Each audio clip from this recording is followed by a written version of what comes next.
doslova, poviem to v odzovkách, si môže zabiť alebo odplašiť takto tých potenciálnych záujemcov. Ak nám predávajúci povie, že predáva nehnuteľnosť niekoľko mesiacov, my to vnímame ako zvýšené riziko a styčený prst, že niečo nie je dobre. Tu, ak ho stratím, tak jednoducho ja už ho nemám kde získať. Prečo by mal klient platiť províziu realitnému maklérovi, keď sa môže radiť s umelou inteligenciou? Aké to má nástrahy? A ako predať byt drahšie vďaka homestagingu a dobrému marketingu? Počúvate video podcast magazín Nehnuteľnosti.sk. Ja som Zuzana Majerčíková a na otázky odpovedá realitný expert Pavol Michalina. No a nezabudnite nám dať odber, aby ste mali dôležité informácie z oblasti nehnuteľností po ruke. Magazín Nehnuteľnosti.sk. Prvým a často jediným momentom, kedy môžete záujemcu zaujať, je vizuálna prezentácia nehnuteľnosti. Takzvaný homestaging je podľa Michalinu nesmierne dôležitý. Ja by som povedal, že veľmi, trikrát, nakoľko je to prvý a jediný kontakt, kedy môžem alebo nemusím potenciálnou kupujúceho zaujať.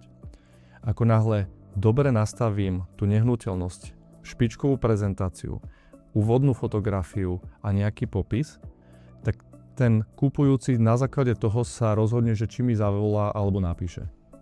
Ako náhle ten homestaging nie je dobrý, tá nehnuteľnosť na už prvý dojem nevyzerá dobre, tak ten kupujúci sa mi nemusí ozvať. Tu, ak ho stratím, tak jednoducho ja už ho nemám kde získať. Nie je to extrémne náročná vec, bavme sa o stovkách eur. Sú to častokrát bežné veci, kde potrebujem napríklad zvýšiť svetlosť alebo svietivosť, dokúpiť nejaké svietidlá, dekorácie, deky, rastliny. Jednoducho potrebujem to prostredie urobiť útulným a takým, aby si tam kupujúci vedel predstaviť žiť, aby si tam vedel predstaviť ten svoj domov skutočný, aby mu to jednoducho bolo blízke. Homestaging dnes robí obrovské rozdiely v konečnej predajnej cene, no majitelia pri ňom stále opakujú tie isté chyby.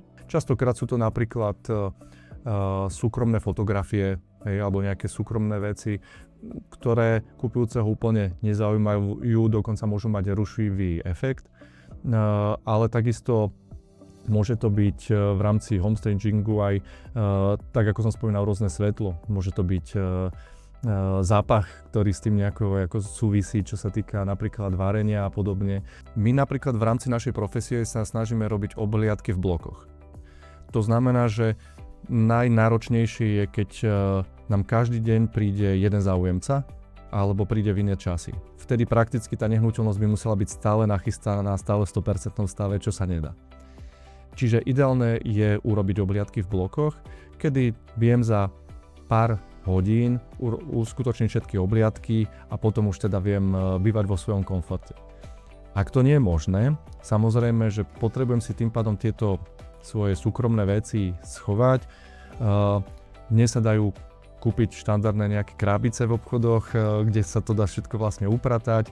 Rýchlo vlastne, takisto po obhliadkach sa to dá zase znova vybrať a dať na svoje miesto.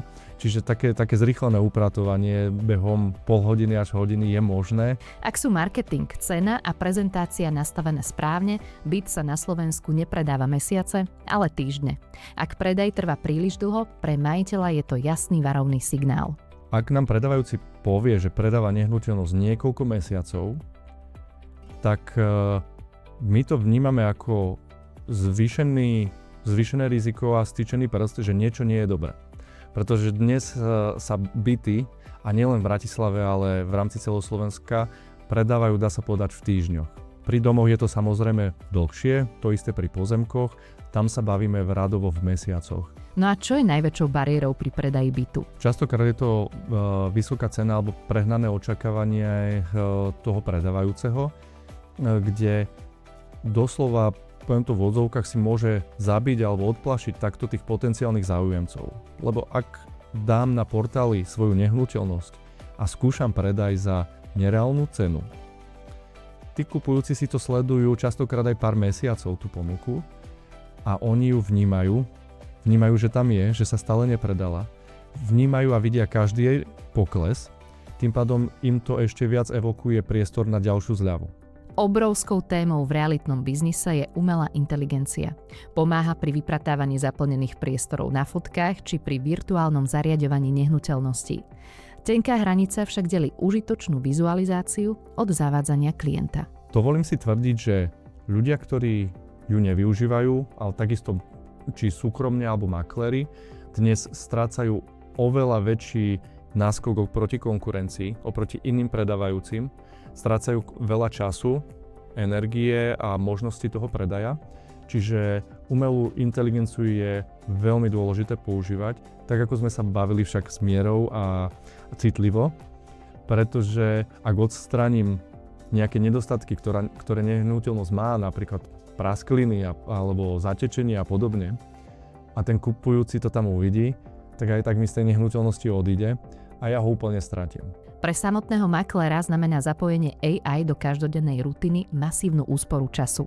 Úlohy, ktoré kedysi trvali celý pracovný deň, sú dnes otázkou desiatok minút. Keď vnímame v rokoch prácu realitného makléra, tak to, čo niekde pred covidom dokázal maklér urobiť za 8-hodinový pracovný čas, dnes za pomoci umelej inteligencie dokáže urobiť za 2-3 hodiny. Kde čas, ktorý ušetrí na zjednodušení práce s marketingom, s fotkami, s videami, s inzerciou, s komunikáciou a podobne, dokáže o to viacej investovať do vzťahov, do práce s klientom, do odbornosti, vzdelávania a do celej tej pridanej služby, ktorú donesie klientovi, čo predtým nemal taký priestor. Čiže za mňa dnes akýkoľvek človek a zvlášť realitný maklér, ktorý nepracuje s umelou inteligenciou alebo nedokáže s ňou pracovať, tak prichádza o peniaze a takisto o čas. Vytvára sa tým otázka, či virtuálni agenti, ako napríklad ChatGPT či Gemini, časom maklérov úplne nenahradia. Odpoveď odborníkov je jednoznačná. Nie. Strojom totiž chýba to najdôležitejšie. Ľudskosť, empatia a právna zodpovednosť. Nenahradia. To je taký základný odkaz. Nenahradia, pretože v tomto procese je veľmi, veľmi dôležité to ľudské. Vieme sa vcítiť do toho, keď tam niekto má rodinu, keď niekto má malé deti, keď niekto má domáce zviera, keď niekto potrebuje dlhší čas na sťahovanie, keď má nejaký osobný alebo zdravotný problém a podobne. Profesionálny realitný maklér má okolo seba tým ľudí. To znamená, že má okolo seba advokáta, má okolo seba účtovníka, má okolo seba stavebné oddelenie, má okolo seba ďalší tím odborníkov, ktorí mu radia a dokáže prevziať zodpovednosť za ten obchod.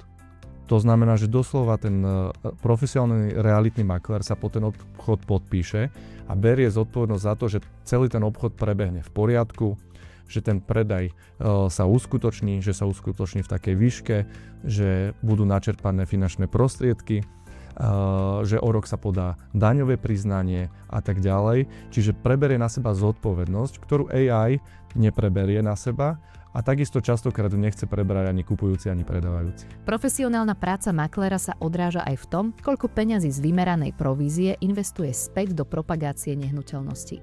Bez inzerovania na špičkových realitných portáloch predávajúci prichádza o obrovské množstvo kupujúcich. Tak u nás makléri investujú minimálne 20 až 40% svojich prostriedkov do marketingu. Zo skúsenosti aj z praxe vieme, že teda väčšina kupujúcich a takisto predávajúcich ako prvý portál otvorí portál nehnuteľnosť.sk.